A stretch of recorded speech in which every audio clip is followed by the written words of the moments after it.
가격대가 얼마나 살지가 궁금합니다. 여러분 생각은 어떠신가요? 댓글로 의견 남겨주세요. 오늘 영상 재밌으셨다면 구독, 좋아요 부탁드립니다. 지금까지 딥다이브 한혜란이었습니다.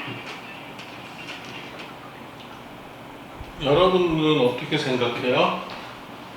23만원의 립스틱 루이비통 그만한 값어치가 있을까요? 없어요. 안 사요. 안 사요? 네. 너무 비싸요. 다른 거보다. 오늘 저런 건 약간 너. 그런 거잖아요. 약간 에비앙 같이 에비앙? 약간 좀 사치 부리는 사람들이지. 돈 많은 사람들이 그렇지. 약간 과시하기 위해 가시용으로 사는 거긴 하겠죠? 그 케이스빨로 사는 거겠지? 여러분도 그런다며 내가 입생로랑 쿠션 있으면 편안하게 수정 메이크업 편안하게 사람들 많은 데서 하고 학생 때는 상관없는데 사회생활을 하면 내가 그 저렴한 쿠션 쓰게 되면 빨리 하고 그냥 넣는다고 하던데 그러지 않아요? 근데 뭐 생로랑 거 쓰는 올리브영 거 다 써봤는데 생로랑은 저랑 안 맞아. 안 맞아? 그래? 누군 그렇다고 하더라고. 그 케이스 그 리필을 거기다 넣어서 갖고 다닌다고 하기도 하던데. 케이스만 사는 사람 있거든. 케이스만 사는 사람. 그치. 여러분들 근데 입생로랑 좋아하지 않아요? 브랜드? 처음 봤어요. 처음 봤어? 보자. 요번에 이제 2025년도 이제 9월달에 상륙했어요. 루이비통. 루이비통 라뷰티라고 해서 코스메틱 화장품이 출시가 됐습니다. 그래서 아까 얘기했던 것처럼 립스틱이 23만원 정도 하고 섀도우가 32만원 정도 하는 걸로 알고 있어. 4구짜리인가?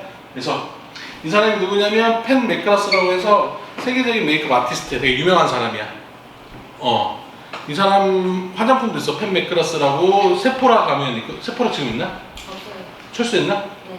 거기 나중에 이 사람 작품도 작업할 건데 나중에 인스타그램 보게 되면 이 사람 되게 섀도우 제품들이 되게 좋아요. 발색력이. 제가 봤을 때는 어반디케이보다 더 좋은 것 같아요. 제품력은. 그래서 이 사람이 흑인이긴 하지만 영국 출신이고 되게 유명한 사람이라고만 기억해요. 펜맥클라스 기본적으로 알고 있으면 좋고. 그래서 립스틱이 색상이 55가지 색상이 나왔고요. 8가지 섀도우 아이 팔레트가 출시된 거라고 보시면 되겠고요. 브러쉬도 같이 이번에 출시된 제품이고, 메이크업 할 수 있는 트렁크 이쁘지 않나? 멋지다. 교수님 돈 있으면 이거 하나 사고 싶긴 한데 한 몇 천만 원 들겠죠? 맞죠? 이거 몇 천만 원 하지 않을까? 가방 조그만 게 한 3, 400 하는데. 네. 메이크업 테이블이랑 메이크업 넣을 수 있는 케이스 넣을 수 있는. 그리고 그냥 이 사람은 스티브 마이젤이라고 해서 루이비통 광고 컷을 찍는 사진작가. 그러니까 패션에 되게 중요한 영향을 미치는 사람들이 포토그래퍼거든요. 그래서 기본적으로 좀 알고 있으면 좋아요. 스티브 마이젤 얘는 미국 출신이고요. 현재 나이가 70세래요. 패션 잡지. 이 사람이 작업한 사진 마돈나, 루이비통 광고. 그리고 우리 리사죠? 네. 리사 사진 작업한 거 최근 거죠? 2025년도. 그리고 데이비드 심스라는 사람도 영국 출신 포토그래퍼. 이 사람도 유명하거든요. 패션계 쪽에서. 이 사람이 작업한 사진. 과거 사진. 그리고 루이비통 같은 경우에는 협업 콜라보레이션 유명하잖아요. 여러분들 이거 본 적 있죠? 타카시 무라카미라고 알죠? 일본인 아니에요? 일본인. 들어봤을 거예요. 유진스 그거. 해바라기. 그거. 오케이? 네. 그거 만들어준. 그래서 이 사람이 루이비통이랑 콜라보레이션 했던 이 가방 본 적 있죠? 이 모노그램. 네. 그래서 다카시마 무라카미가 한 작품이고, 그리고 제프 콘스라고 해서 얘는 이제 예술가거든요. 이거 본 적 있죠? 토끼. 알아요? 몰라? 이거 본 적 없어? 몰라. 사진 잘려서 모르겠어. 모르겠어? 미안해요. 한번 제프 콘스 한번 쳐볼까? 네이버에? 여러분들 알 거야 아마 그 메탈로 된 토끼. 그리고 그 유명한 다빈치라든지 방고 명화로 가방을 만든. 아, 예, 알아요. 알죠? 네, 풍선개 알아요. 이거 알아요. 그거. 우리 승주도 한번 찾아보자. 제프 콘스. 저 다시 보고 있어요. 핸드폰 없어? 네. 오케이? 얘랑 콜라보레이션 했던 작업했던 가방들 유명한 못생겼어요. 못생겼어요. 뭐야? 가방이요. 사고 싶진 않지? 네.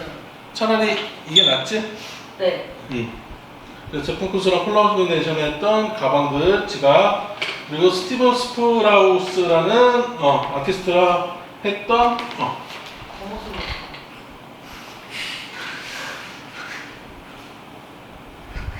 그래피티 로고. 그리고 루이비통의 엠버서더 누굴까요? 아까 나온 게 필릭스. 릭스. 필릭스는 누구죠? 스트레이키즈. 용복이. 가수예요? 네. 아이돌. 아이돌이야? JYP. 돈 많아요. 좀 많겠지. 해외에서 수도 많이. 우리나라예요? 아니요, 얘 외국 사람. 대만은 아니야? 중국에 아니야? 대만은 호주. 호주 사람이야? 호주계 한국인이야? 얘가 이렇게 잘생긴 애인데 그 패션쇼 가면 패션쇼 가면 근데 이게 이사배가 얘 팬이잖아요. 네. 얘예요? 네, 이사배가. 뭐 조각같이 생긴 애가 얘야? 네. 이사배. 냉장고를 부탁해 나온 게 얘잖아요. 차은우의 버금가는 미남형 얼굴이 그건 아니에요. 모르겠어요. 그거. 아니야? 그건 아니야? 그중 누구지 알 것 같아. 그 유명한 컬렉션 패션쇼 가면 초대되고 가는 사람이 염색, 맞을걸요? 탈색 맞지? 네. 얼굴이 작아 보이긴 하네.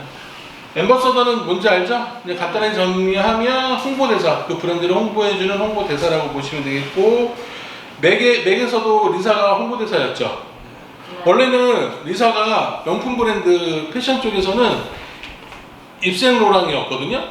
근데 최근에 루이비통으로 바뀌었어. 그 이유는 얘 루이비통 그 LVMH 회장 아들이랑 사귀거든요. 며느리잖아요. 결혼하지 않았어. 사귀기만 하는 거죠. 며느리가 될 거잖아요. 그치. 이제 곧. 그래서 옮겼어요. 생로랑에서. 그래서 리사. 그리고 정우현. 누군지 알죠? 모델. 오징어 게임. 오징어 게임 나왔던 친구. 요번에 그 라비티 그 루이비통 그 커버 얘가 장식했어요. 사진. 근데 혹평을 받고 있어요. 왜요? 옛날 메이크업 80년대 메이크업을 해놨다고. 나중에 한번 봐봐요. 라비티에서 정우현 사진 있는데 동양인이 얼굴에다가 서양인 메이크업을 해놔가지고. 필릭스 스트레이키즈. 네. 호텔신라 이부진 대표를 비롯해서요, 네로라는 재벌들이 모두 만나고 싶어하고 또 만날 수밖에 없는 사람이 있어요. 누굴까요? 왜 그럴까요? 혹시 현대판 신데렐라 스토리의 최고봉 누가 생각나요? 11살 때부터 거리에서 과일 행상을 하던 가난한 소녀가 세계 최고의 모델로 성장하고요, 세계적인 재벌의 아들과 만나서 사랑에 빠지고, 근데 이 남자는 심지어 망나니도 아니고 아주 멀쩡해요. 이런 드라마틱한 스토리의 주인공이 오늘 주제에 들어있어요. 이 얘기는 뒤에 설명하기로 하고요. 근데 그 남자가 얼마나 재벌인데? 세계 최고의 부자가 누구죠? 1등이 제프 베조스, 2등 빌 게이츠, 3등 마크 저커버그, 4등이 테슬라의 일론 머스크. 모두 다 테크 기업 창업자들이고 미국인인데요. 5등 바로 오늘 주제인 이 브랜드의 회장은요, 프랑스 사람이고요. 패션, 특히 명품으로 보유 지분 가치만 110조 원, 세계 5위 부자가 된 사람이에요. 아까 그 모델 남편의 아빠. 그리고 그 까칠했던 애플의 스티브 잡스마저 이렇게 얘기했대요. 50년 뒤에도 애플의 아이폰이 계속 인기가 있을지는 사실 잘 모르겠는데 당신네 브랜드 샴페인은 사람들이 계속 마실 것 같다고요. 잡스의 인정을 받은 거죠. 루이비통, 디올, 지방시, 셀린느, 펜디, 겐조, 벨루티, 로에베, 마크 제이콥스에다가 리모아 같은 명품 패션 업체에다가요, 겔랑, 아쿠아디파르마, 메종 프랑시스 커정 같은 향수에다가 화장품, 돈페리뇽, 모에샹동, 베브클리코 샴페인, 헤네시 같은 꼬냑, 글렌모렌즈 위스키에다가 벨베디어 같은 보드카, 주류까지 브랜드까지, 여기다가 백화점, 면세점, 리조트까지 해서 약 80개의 명품 브랜드를 소유하고 있는, 이것도 모자라서 호시탐탐 구찌와 에르메스까지 노렸었고요. 얼마 전에는 약 19조 원을 들여서 티파니까지 인수하려고 했던. 자, 오늘의 주제는요, 세계 최고의 명품 그룹, 명품의 제국, 루이비통, 모에 헤네시, LVMH입니다.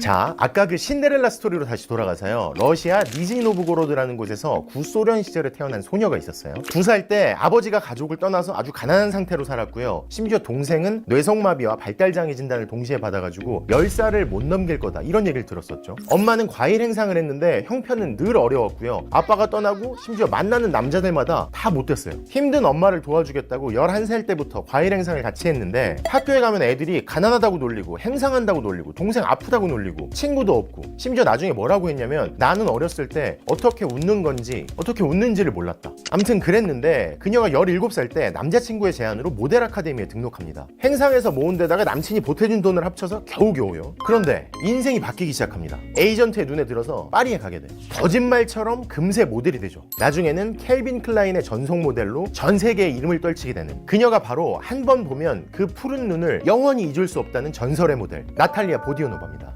아무튼 이분이 모델이 돼서 19살에 영국 귀족과 결혼해서 아이 셋을 낳고요, 이혼해요. 그러다가 나중에 LVMH 회장 아들과 만나서 사랑에 빠져서 아이 둘을 더 낳고 올해 결혼을 했어요. 그래서 이번 편에 말씀드리는 거고요. 제가 좋아해서 설명이 좀 길었습니다. 아무튼 그 보디아노바의 시아버지가 바로 오늘 이야기의 주인공이라고 할 수 있어요. 보디아노바의 남편 앙투안의 아버지, LVMH의 회장 베르나르 아르노죠. 그러면 이 사람이 LVMH의 창업자겠네? 아닙니다. 아니죠. 1980년대 후반 LVMH 대주주가 됐는데요. 명품 브랜드를 만든 적은 없지만 명품 산업 자체를 탄생시켰다, 이런 평가를 받는 사람이에요. 사연은 이렇습니다. 나는 뭐를 잘할까? 나는 뭘 하면 좀 잘할 수 있을까? 성공할까? 뭐 이런 생각해 본 적 있어요? 베르나르 아르노는요, 프랑스의 건설업하는 집안에서 태어났습니다. 공부도 잘했고요. 특히 피아노를 아주 잘 쳐서 피아니스트가 되는 꿈을 꿨는데 어느 순간에 꿈을 딱 접습니다. 왜 그랬을까? 재능이 없었을까? 왜 그랬을까? 나중에 누가 왜 그만뒀어요? 왜 피아니스트 꿈 접었어요? 물으니까 이렇게 얘기했어요. 나는 재능이 있었어. 하지만 피아니스트가 되려면 특별한 슈퍼 재능이 있어야 된다는 걸 알았지. 그래서 그만뒀어. 과연 옳은 판단이었을까요? 아무튼 그렇게 아버지의 사업을 돕게 됩니다. 근데 그렇게 사업을 도와서 하다가 1981년에 프랑스의 사회당 정부가 집권을 하거든요. 미테랑 대통령. 이때 32살이었던 아르노가 프랑스를 떠야겠다, 이렇게 생각합니다. 사회당 정권이 기업 활동을 옥죄할 거다, 이렇게 생각한 거예요. 그래서 실제로 미국으로 떠나서 미국에서 부동산 사업을 하면서 돈을 잘 벌었습니다. 근데 그렇게 잘 됐으면 계속 할 것 같잖아요. 근데 이 지점에서 이게 아닌 것 같다, 또 이런 냉정한 판단을 내립니다. 아니, 돈 잘 버는데 무슨 소리야. 플로리다 판비치에 20층짜리 건물 지어가지고 잘 됐는데 과연 왜 그랬을까요? 미국에서 부동산 사업을 하다 보니까 이 정도 부자는 많구나, 내가 진짜 대단한 건 아니구나, 나는 1등을 하고 싶은데 부동산 사업으로 미국에서 1등이 될 수는 없겠구나, 최고가 될 수는 없겠구나, 이렇게 생각을 한 거예요. 그래서 피아니스트의 꿈을 접을 때처럼 또 한 번 접고 또 다른 기회를 보기 시작합니다.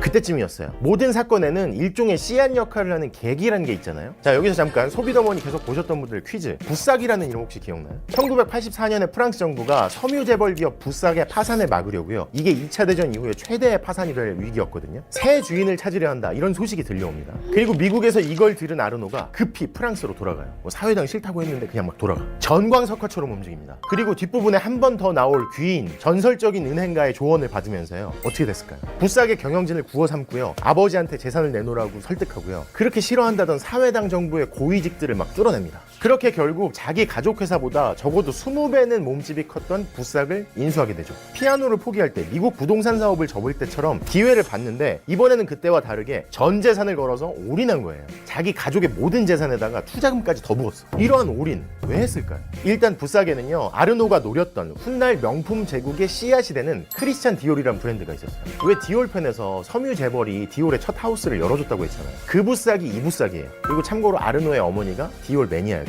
부싹을 인수하고 나서 한 2년 동안 아르노는요, 붓사기 종업원 약 9,000명을 해고합니다. 그리고 디올 등 일부를 제외한 붓삭 회사의 자산을 다 나눠서 쪼개 팔아가지고 5억 불을 벌어요. 처음 인수가의 8배 넘는 돈을 벌어들인 거예요. 디올이란 브랜드 그리고 붓삭의 자산에 노림수가 있었고 그걸 올인하고 돈을 번 거죠. 이게 프랑스 같은 나라에서는 상상도 하기 어려운 일이었어요. 야 대체 미국에서 넌 뭘 배워온 거냐? 일자리랑 자산은 그냥 두기로 했잖아. 막 비난이 엄청나게 쏟아졌어요. 이런 비판과 비난에 아르노가 뭐라고 했냐면요, 내가 약속했던 건 회사가 이익이 나게 하겠다, 이거밖에 없어요. 나중에 아르노가요 캐시미어를 입은 늑대, 왜 캐시미어가 사냥이나 염소털로 만드니까 겉으로 보면 사냥 염소털인데 안에는 늑대가 있다, 이런 얘기죠. 그리고 죽음의 천사라는 별명도 얻게 됐는데 그 이유가 납득이 되나요?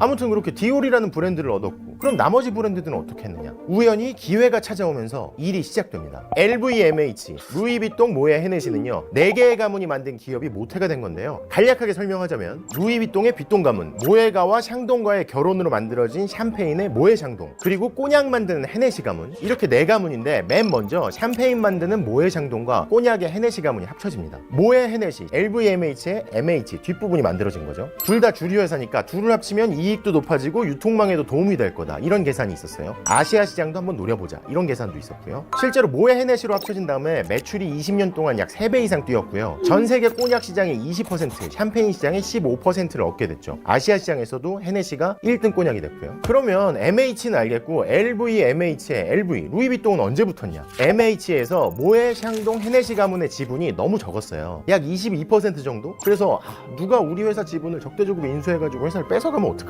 이런 우려가 나와서 1987년에 백기사를 찾습니다. 그게 바로 루이비통이었어요. 마치 사랑에 빠진 것처럼 아주 금세 4가문이 힘을 합치죠. 비통, 모에, 샹동, 헤네시, 루이비통, 모에, 헤네시, LVMH가 만들어진 겁니다. 4가문의 지분의 합이 50%를 넘게 됐어요.